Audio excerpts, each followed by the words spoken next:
I'm Billy, I'm 18. I was born around here. Kent is where I grew up.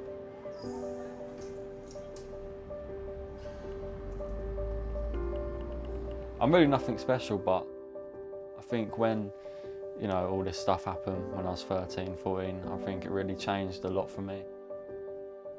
Some people are scared to be themselves because they think they're going to get disliked. I've never cared about what anyone has ever thought of me, really. Like, I just do my own thing.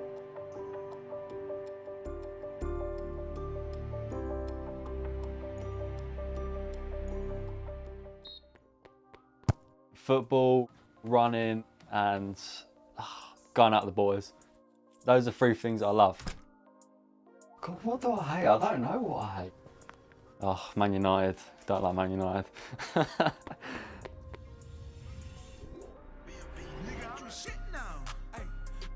Football is a big part of my life. Football's a distraction. Not just for me, but for millions of boys and girls out there. I'm a massive Liverpool fan. I've been to loads of Liverpool games, been to Anfield. I went up there for my 18th birthday as well. Them 90 minutes when you're on that pitch, you feel like you want to give everything.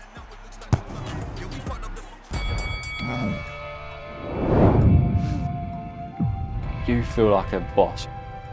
You feel like a unit. If you believe in yourself and if you really want something, then you've got to work for it.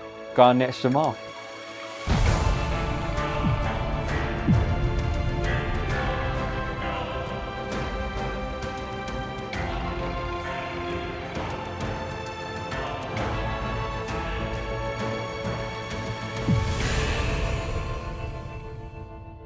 So I mean, my family is all over the place, to be honest. The Hayes clan, as we are called. My mum, my dad, my two little brothers, Max and Ellis. Yeah, my brothers are twins. Throughout my whole life, from primary school, secondary school, everyone's always said, "Oh, you really look like them." I'm like, no, they don't look like me. Like, where we've not really been living together the last 5, 6 years, every Sunday we go around my dad's, we just do what families do, like, you know, all the takeaways, watch football together, watch films, and then when it's nice, we'll go out.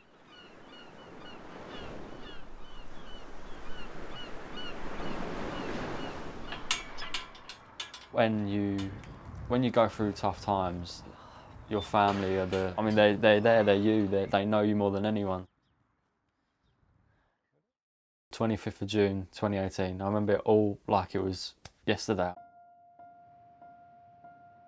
I came in from school one day, just everything missing from my house. My mum sitting there crying her eyes out, just tells me that, you know, my dad's been arrested. I mean, at the time I had no idea what was going on. You know, you can imagine a 13-year-old, I was on top of the world, like it was the World Cup during the time. I just won that. That was about a month before it all happened. And then I remember coming, like, in this room, like this exact chair, I used to come in from school, just cry my eyes out and just not know what happened. I was so low.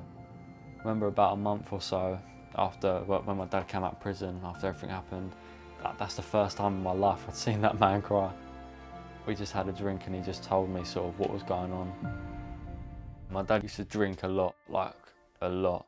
That left sort of my mum by herself at times. They were struggling with bills, like my dad didn't work hard enough. And because of that, we didn't have enough money for food, stuff like that. We were struggling, and then my dad met a man that, you know, at the time seemed obviously trustworthy.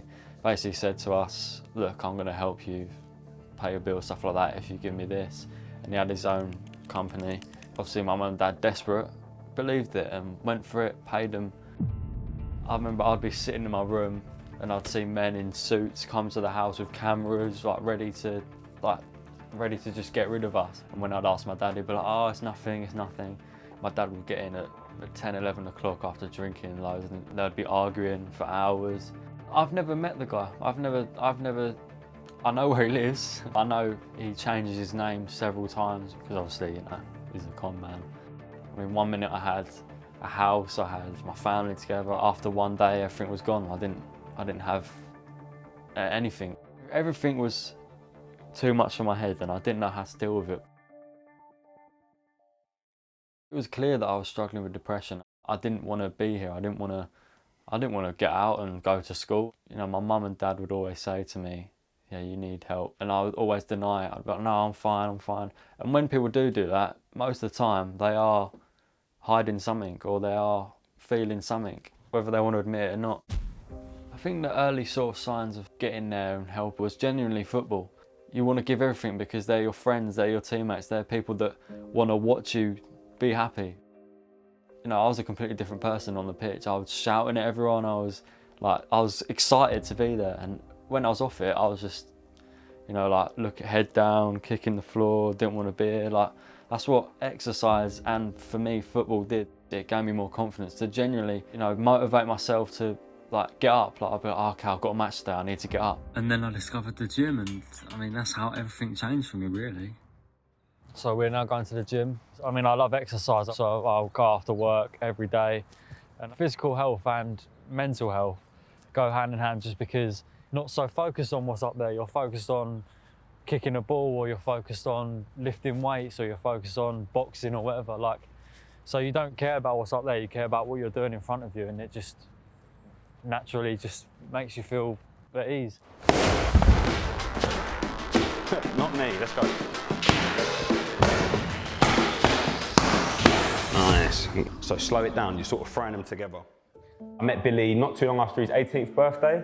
When he first came, he was quite shy, quite reserved, but he's really flourished. The mind's extremely powerful, right? You can have a piece of good news that can make you feel great, or you can have a piece of bad news and it can make you feel terrible. You're always going to feel better when you're being active. So being in the gym is crucial. Our ancestors, they were hunter-gatherers, right? So we weren't made to sit at home playing Xbox or PlayStation, watching TV 10 hours a day. Like, our bodies are made to go out. There's definitely work to be done in talking about the mental health, in people's mental health. I think this is something that really should be being taught at schools, because children are actually really smart. They know what's best for them, but if they don't have the information, they can't act on it. A lot of people that don't really exercise maybe, or that are sort of scared of the gym, I suppose, they sort of think it's just for a place for massive 6-foot guys with abs, or guys that have been training their whole life. Like, it's really not that. The gym's for everyone, and I think that's one of the best things about it. You can go here if you're like 13 or if you're 90. When you talk to other people at the gym, you can really see how it's helped them mentally as well. Whenever you're working out, you just feel just that bit better about yourself. I'm Nicole Pearson, and I love coming to the gym. If I didn't come to the gym, I think I'd be stuck at home quite a lot. I like coming here, it makes me feel happier, seeing people. I personally struggle with mental health. Gym is like the best therapy, because you're here, you're working out, you've got your music on, you've got friends to talk to, and just that feeling when you're exercising, like that feeling in your body. I think it should be the first thing they say before any tablets, if you've got a flu or whatever. I think it should be get to the gym, get exercising, get out for a walk. I wish more people knew that it was the great thing to do. It's tough, but it's good. My name is Shihab.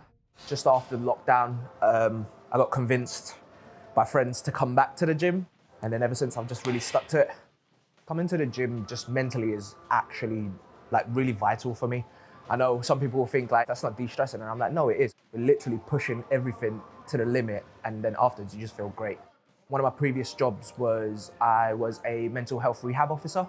So like while I was working at the rehab unit, we used to get a lot of people that use the facilities to do a lot of exercise, and we always used to notice when they used to work out afterwards, although they would feel slightly exhausted, they would feel so much better, and they just used to have a lot more clarity. It kind of shows a physical bit of evidence right in front of our eyes. I'm not a fan of cardio, although if my PT heard me say that, he will probably not be happy. With that, when you get to the end, you stop, you ain't got to think about it again. When it comes to like the mental health side of things, like you can use something to distract yourself, but then because you're so fixated on it possibly, or however, like it's gonna come back into your mind again at some point, and that can be obviously very difficult to deal with. So I now work full-time in a primary school. I work with special needs children, so I do one-to-one stuff. It means the world to me, honestly. I've got like a little boy I look after called Dennis. I play football with him. He gets really excited when he sees me. Like I walk into class and all of them just run over to me, hug me. Like it makes you feel good. It makes you feel really good. I do wonder what it's going to be like for them kids growing up. I hope they get the support they need mentally as well, because at the moment there isn't enough, and there is terrible consequences to that. What do you remember this one? 2018. It's important for me to look back and see how far I've come. Maybe captain halfway through the season. Comes down to resilience, doesn't it? Yeah, I think that's when the full-time whistle went, and look, you can just see everyone. I think you're trying to be respectful and shake everyone's hands. I'm being the humble person, shaking hands. I got man of the match that game as well. Can you imagine if you was him on the floor? Yeah, don't have to imagine that. As a 13, 14-year-old, you know, mental health isn't the first thing on your mind, you know what I mean? I had to do it all by myself most of the time. Like I was scared to, like I said, talk to either my mum or dad or my friends. Now I've been through all of this, I know I can get through absolutely anything. At the end of the day, I know I've been through the worst. Nothing will push me back down to that level ever again. With great people around me, with more confidence now, I'll be okay. Look after yourself, that's the most important thing. You need to be selfish at some point. I focus on everyone other than myself, and that's why I think it took me so long to get in a position where I am happy. In the UK, there is a lot of help. It's definitely growing, but I don't think it's enough yet. You have plenty of help, you have plenty of people you can talk to, but I think people are still on edge about doing stuff like this. Like I know I've got a friend that she's scared to talk to people like that because she doesn't trust them, she doesn't know them, which I know a lot of people feel that way. There can be more done. That's just the truth. There can be more done.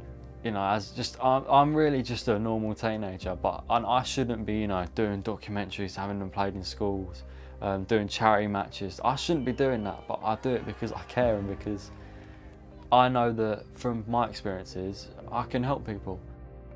Mental health is the one of, or if not the most important asset of a human being. If you look at all these professional boxers, like you can have all the abdominals, have all the boxing skills in the world, but if you're not ready for a fight, you're not going to win. Nothing can do justice what actually happened and how I was feeling there and then and how everyone was suffering. Nothing will ever do that justice. No matter how hard they've tried to fuck us over, no matter how much money they stole from us, how much pain they've caused, we're still here and we're far stronger than ever, and you'll never ruin my family. We will always rise up. Part of me being so strong is from my parents. I mean, my dad is so strong, my mum is so strong, and I'm really proud of them. My dad is a completely different person. He's a dad. He's like before, and like I said, he'll say this himself, he wasn't really a dad, he was just there. Now he's a proper dad. When I'm older, when I have kids, when I have grandkids, I can speak to him about stuff like this. I never stopped, I never gave up, I never just quit. I just kept going, and I'll always be proud of myself for that. It's never too late to change, it's never too late to fix up. I'll never stop until I'm happy with what I've achieved. I got where I wanted to be, and all I wanted to be really was happy.